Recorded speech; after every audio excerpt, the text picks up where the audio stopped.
All right, what's up, everybody? Happy Wednesday. Did I get the day right? It is Wednesday, right? Somebody give me a thumbs up. Okay, cool. Welcome to Survive to Thrive. Let's get started. I want to really dial in on expired listings today, guys, and I am going to share some ideas with you using a couple different strategies, not just making calls. So for those of you who are watching this on video and you're getting ready to hit the stop button, hold on one second. We're going to look at this from a couple different viewpoints, and it's not just making calls. Okay, there we go. Now, I asked a couple of the coaching clients that are on this call with me to enter the number of expired listings they have in their local market, the market they work. And I got 495 from Shoshana. She's in Miami. Kim Clark, 21 in Pinellas County. Let's see. Charlotte, 108. Nathan, who's out in Los Angeles, 59. Deborah Bostic, who's also out. Okay, how can both Deborah and Nathan have different numbers? You're both in the same area. I used all of Southern California. I didn't just use my specific area. Okay, well, Deborah, you got 822, so you win. Either way you want to look at this. All right, now here's my point, guys. Let's just go with an average of 100 because it's a round number. Fair enough? Now, there's 12 months in a year, duh. And if you're getting an average of 100 expired listings every month, then that's 1,200 expired listings that you're getting in a year. What's your opportunity? Well, your opportunity is nothing if you're not marketing to those expired listings, which you should be doing. All right. The market's shifting. There are fewer homes being sold. The last number that I looked at, the last forecast that I heard prior to yesterday was 4,300,000 homes sold in the US in 2023. Now that's down from 6,200,000 homes sold in 2021. It's less. The latest update is tracking about 4,020,000 homes. It's low. It's lower. It's less. And if fewer homes are being sold and there's still an oversaturation of real estate agents, then getting seller listings is hard to do. Okay. Fewer people are putting their home on the market too, by the way, because interest rates are so high. Why would I put my home on the market? I can't buy anything. You guys are hearing that. Okay. So if you're not paying attention to expired listings, you should. Now, what I've been teaching for the last 7 years is be prospecting based. And what I'm going to talk to you today is how you can be prospecting and marketing. How you could use both prospecting and marketing in order to get expired listings to hire you. All right, let's start with marketing. As I shared yesterday, I want you to look into My Plus Leads. Super simple and affordable. It's going to give you an updated list of expired listings. It's also going to give you contact information, including email information. And I want you to pull that list daily. Look at the list. Totals 1,200 for the year. Got it? Look at the list. Define the listings that you want to go after. Dump those into your CRM. You've got to have a CRM in order to do this. Oh my gosh. And please, please, please have a database that you're using. Which one is the right one? Whichever one you'll use. All right. My team is using KB Core. I'm super happy with that. And like I said, whichever one you'll use. So I want you to drop the contact information from My Plus Leads right into your CRM. Then I want you to use Chat GPT in order to create an email campaign. And I'm just going to show you really quickly what this looked like when I did an email campaign using Chat GPT. So up here at the top, I entered, as a professional marketer, I need you to help me write a series of emails. At least 5 to real estate. Oh, that's a recruiting email. That's wrong. So let's stop share. That's funny. Let's go to another one. Hey, by the way, if you get an email from me, no, I'm just kidding. That's here locally. All right, I'm just going to go here. We're going to do this, and I'm going to do this.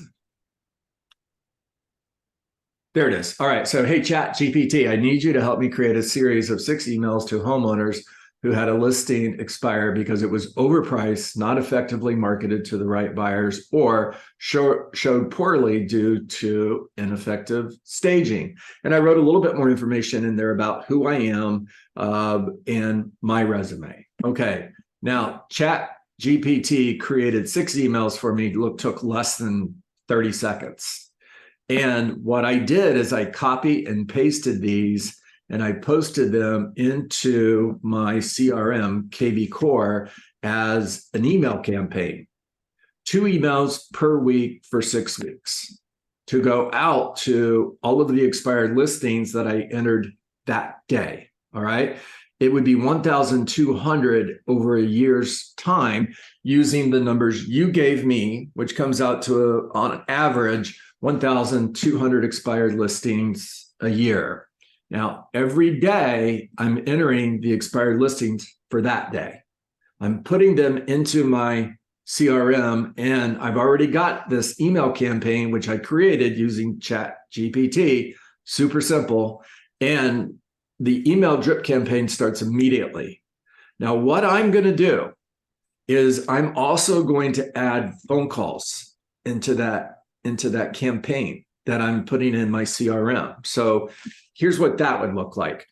I'm going to send 2 emails out to them in the first week. Email number 1, email number 2 is sent out by the CRM. I'm not sending them, the CRM does that. So I'm leveraged. It's easy. Okay. Now, I'm also going to schedule a phone call. I'm going to schedule 1 phone call in week 1, another call in week 2, and another call in week 3. So they're going to get 3 calls from me, in addition to getting the emails from me. Now, what's the purpose of the call? Get an appointment.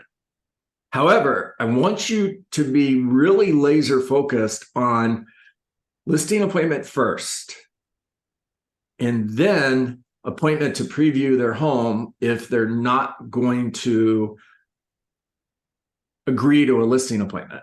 All right. So if one of you would just raise your digital hand, I'm going to role play this with you. We're recording this, so you're going to have the conversation. You know what the conversation sounds like. Now, remember, this person's already got probably at least 2 emails from me before they're getting the first call. You guys tracking with me so far? All right. Who wants to be my role play partner?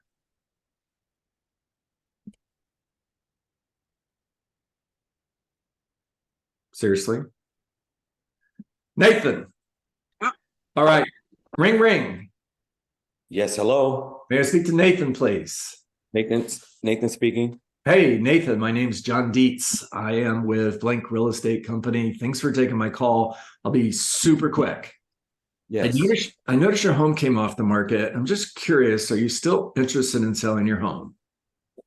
You say your name is John? Yes, sir. Okay. Yeah, I am interested. I think I received an email from you last week, or I received an email.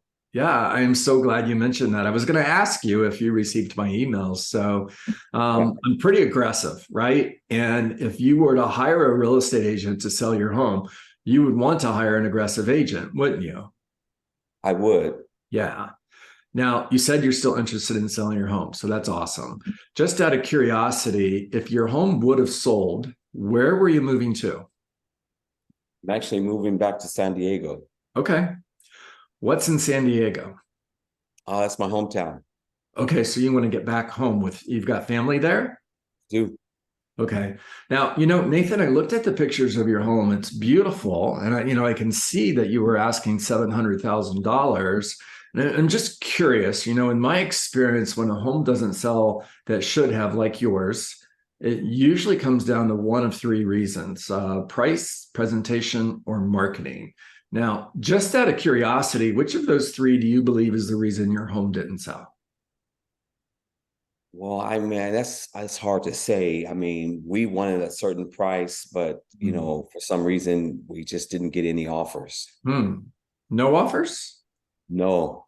Okay. Well, you know, we did get one offer, but it was just I feel it was a very frivolous offer, so Yeah. we didn't accept that one. Okay. So what did that offer look like? It was a cash offer, and it was like 625,000. Got it. Okay. All right. So I understand, and you're still interested in selling your home. So if I could show you how I could sell your home for more money and less time, would you be interested in seeing how I could do that? I would. We definitely want to sell. We want to move back home. So yeah, what do you got? Okay, so that's cool. That's exactly why we need to get together. Now, I can meet with you later today at 4, or I can meet with you tomorrow morning at 10. Which is better for you? Actually, my wife is off work tomorrow. Uh-huh. So I think in the morning tomorrow will work best. All right, so I got the appointment, right? And Nathan, thank you. Great job. Somebody else jump in here and do this with me and be a little harder on me. Sorry, Nathan. That's all good. Quick question. If they don't answer that first call, are you calling every day to start that week by week call? I'm calling them on the scheduled day. Even if they don't answer? Yeah. Yeah. I'm not going to call every day. Now, if you would have asked me that question 3 or 4 years ago, I probably would have said call them every day. And things are changing. I mean, if you listen to enough coaches, you're going to hear coaches that are going to tell you this is not meant for phone calls, that you should be using this. Why is that light blinking? You should be using this for text messages and all of the other apps that come on the phone. The app that should be used the least is the phone app. So in other words, they're telling you stop making calls. Now, I don't agree with that. Here's what I do agree with. We need to make fewer calls. It's not, boy, I'm really careful on this because I don't want to go back on what I've been teaching you, right, Kim? I'm aware that they're getting a lot of calls. The reason I'm sending the emails versus starting out with a phone call is I want to be different. Okay. Now I'm adding those phone calls in there, Daryl, but I don't want to bury them in phone calls because now they don't like me and they're not going to work with me just to spite me. So it's on those scheduled days. Okay. Now, that doesn't mean I can't go out and knock on their door, Daryl. I didn't say anything about that. Okay. I need another role play partner. Clarissa, you want to take a stab at this? Absolutely. Let's do it. Okay, so ring, ring. Hello. Yeah, may I speak to Clarissa, please? Speaking. Okay. Good morning, Clarissa. My name is John Dietz. I'm a real estate agent with Blank Real Estate Company. Listen, I know I hear it. Oh my goodness. Oh my Yep. gosh, John. Yep. Lots of calls, right? So Yes. here's a question for you, and I'll be super quick. Are you still interested in selling your home? I don't know, John. I'm just so frustrated. I did all the calls. It did sell the first time. I don't think so. Okay, so I can appreciate that. Have you given up on the reason you were where you want to go if your home would have sold? Well, John, we were going to stay local. Okay. We weren't going to relocate or anything. We were just going to stay in the area. But the interest rates have gotten so high until now. Where am I going to go? The Right. interest rates are too high. Right. Okay. How long have you lived in your home, Clarissa? Oh, we've been here for 15 years. Wow. So you've got a lot of equity in your house, right? Yes, that's what every real estate agent keeps telling me. Well, okay. So they must be right. You have a lot of equity in your home. Now, just out of curiosity, if you waited, how long would you wait till? I mean, I get it. You don't want to think about selling your house right now, but at some point you'll think about it again, right? So when do you believe is going to be the right time to put your home back on the market? I'd probably think about putting it back on the market when the interest rates go down a little. What does a little look like? Well, what they went up to about 8%. Uh-huh. They've got to come down to at least 6. Okay, so interest rates dropped to 6% and you're ready to put your home back on the market. Probably, yes. Okay. When do you think that'll happen? I don't know, John. Can we look into your crystal ball? I don't know. Yeah, I don't have a crystal ball, but I do pay attention to what's happening in the industry. And there's certain things that we can look at and we can forecast based on an observation. So my question is, here's another question. If it took 2 years for interest rates to drop to 6%, are you waiting 2 years to put your home back on the market? Mm. 2 years. I don't want to be stuck here that long. Okay, got it. You said you were going to downsize, right? Yes. Okay, cool. So the home you're going to buy is going to cost less than the home you're selling, correct? We hope. Yeah. Are you going to buy the next home cash or are you going to be getting a mortgage? We'll put a nice size down and get the remain in the mortgage. Okay. What does your mortgage payment look like in that scenario? We don't want it to be any more than 3,000. Okay, got it. And what's your current holding costs for mortgage, insurance, taxes, HOA? Current holding, I would say probably, let's say 3,100, 3,400. I really haven't had taken a hard look at that. Okay, so $3,400. Let's just go with that. Mhm. And remind me what you're hoping for with the new home. What does that look like per month with a considerable amount of money Something, down? it needs to be under 3,000. I mean, yeah, 3,000. Okay, let's go with 2,500. Is that okay? Just so we have some round That's numbers fine. here. Because keep in mind, John, that I'm going to be retiring in a couple of years. So Congratulations.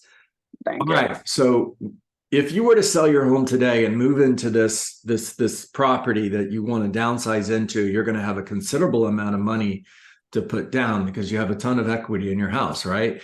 And you're going to keep your payments at least $1,000 less per month. So you're saving $12,000 a year. All right. So in 2 years, you save $24,000. Is that correct? Okay, cool. Now, 2 years from now, if the value of your home has gone down by $24,000, how would you feel about that? I wouldn't be happy. Okay. If you knew that was going to happen, what would you do? If I knew it was going to happen, I'd probably rethink my wait for 2 years. Yeah, me too, by the way. Okay. And in my experience, when a home doesn't sell, it doesn't sell because of one of 3 reasons, either price, presentation, or marketing. And just out of curiosity, which one of those 3 do you believe is the reason your home didn't sell? I don't know. I think it was a fair price, but I don't think my agent really did a good job with marketing it. Got it. Okay.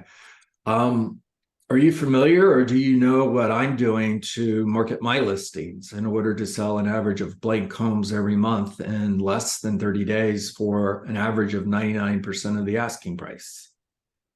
Well, you kind of gave me some information in the emails that you sent me. Okay. So if I could show you how I could sell your home right now for the most amount of money in the least amount of time so that you can move into that new home, downsize, and start saving $12,000 a year, would you be interested in seeing how I could do that? I guess so, John. This is the same spiel my last agent gave me, and I'm still sitting here.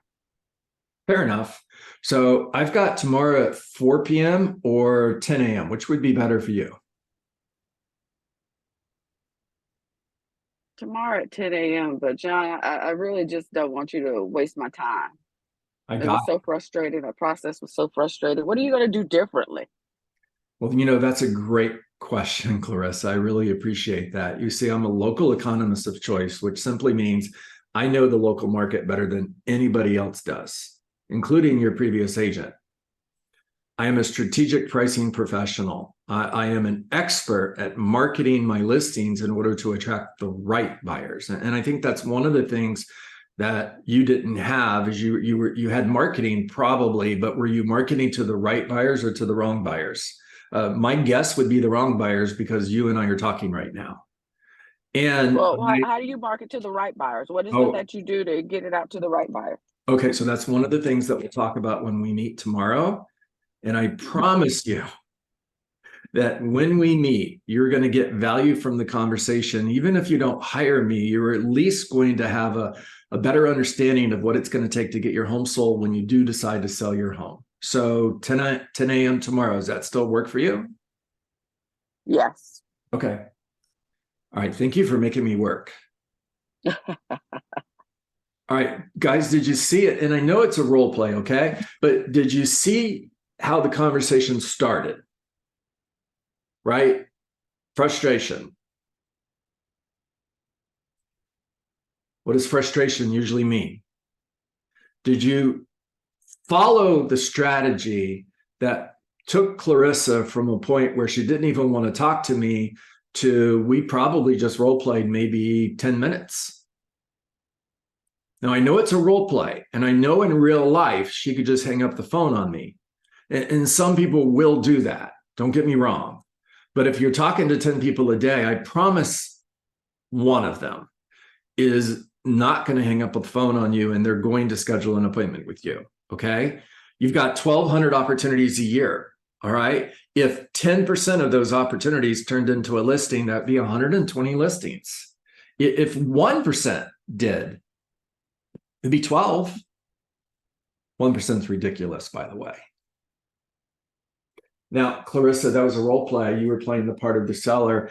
Tell me how that felt to you.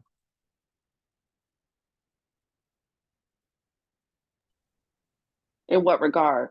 Well, as a seller, did you know me, right? I'm playing Right. chess. So you knew what I Right. was doing. But Right. the strategy that I used, the questions that I asked, did you feel I was being pushy? Did you feel that, did I ask you questions that made you think? Did I give you new information that would possibly give Right. you an opportunity to make a new decision? Absolutely. Okay. Because the initial decision was frustration. No, I've had everybody call, everybody saying the same thing, but because you did ask the questions and you did come back with, well, what are you going to do differently? Well, you know what? Listen, I'm the expert, and let me tell you why I'm the expert. So you gave, with your questioning, you made me stay on the phone because I could have, and most people will just hang up on you. But with your questioning strategy, you were calm. That tone that you have, it's a simple conversation. You don't sound scripted at all, John. Okay. Well, that's practice. Yeah. Right. Now, I didn't use, and I could have, thank you, Daryl, for the chat, right? I didn't use, and I could have, boy, it's 9:31. Not all real estate agents are created equal. Wouldn't you agree? If we were created equal, then we'd all get the same results. All right. I'm going to stop record right here for everybody out there in YouTube land.